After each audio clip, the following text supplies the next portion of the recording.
Okay, the next thing we need to do is we need to calculate the amount of potential and kinetic energy the marble had at each of the positions on the roller coaster. The first thing we need to do is we need to convert our height to meters and our velocity to meters per second. Our data had it in centimeters, so we need to convert this. So let me show you how to do conversions. In this case, we're converting centimeters to meters. We have 100 centimeters in 1 meter. So if these two things are equal, then 1 meter over 100 centimeters equals 1, and 100 centimeters over 1 meter equals 1. We're going to use this data right here, 34.5 centimeters. Since I have centimeters, I want to get rid of centimeters, so I need to put my 100 on the bottom, so it's times 1 meter divided by 100 centimeters. So then my centimeters cancel out, and so 34.5 divided by 100 equals 0.345. Sorry.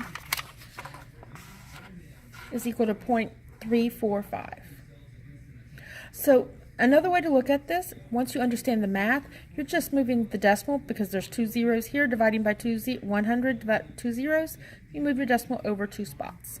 So go ahead and convert your height to meters, and your velocity is the same way. We're converting from centimeters per second to meters per second. And so again, you're just moving your decimal over 2 to the left. So for the first one here, it's 0.345.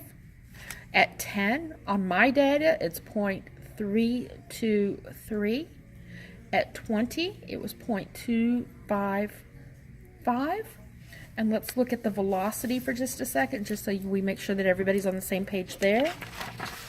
My velocity of my marble was 51.9, so I need to convert that to 0.519, 0.739. Go ahead and fill out your 2 columns. Hit pause. Okay, great. Now we need to calculate our potential energy for each of these. If you'll see here, the potential energy is equal to the mass in kilograms times the gravitational pull of Earth, and then times the height. So in this case, the mass of our marble is equal to 0.028. The height is equal to 0.345. And for our purposes, G is always going to be equal to 9.8 meters per second. So we plug these into our equation and we get 0.028 times 0.345 times 9.8. So let's plug that into our calculator. So we have 0.028 times 0.345 times 9.8, and our total is 0.095. So take it out 3 decimal spots, and you should be good. Go ahead and do the rest of these problems. Okay, so next we need to determine what is our kinetic energy. And our kinetic energy, the formula for kinetic energy is equal to the mass times our velocity squared, all divided by 2. So our mass is equal to 0.028, and our velocity was equal to 0.519.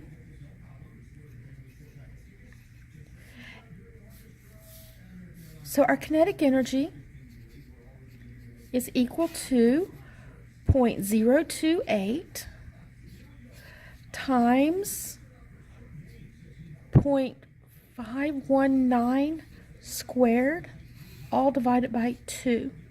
So when we put this into the calculator, I personally like to do my exponent first. So 0.519 squared times 0.028 equals, divided by 2 equals 0.004. I take it out 3 decimals, look at the next one. If it's above 5, round up. If it's below 5 or 5 or below, round down. And so in this case, it is going to be 0.004. So that goes here, 0.004. And then we're going to figure out our total energy. And to get our total energy, we should just add these two together. And so in this case, it will be 0.099. Okay, go ahead and complete the worksheet. If you have further questions, please ask.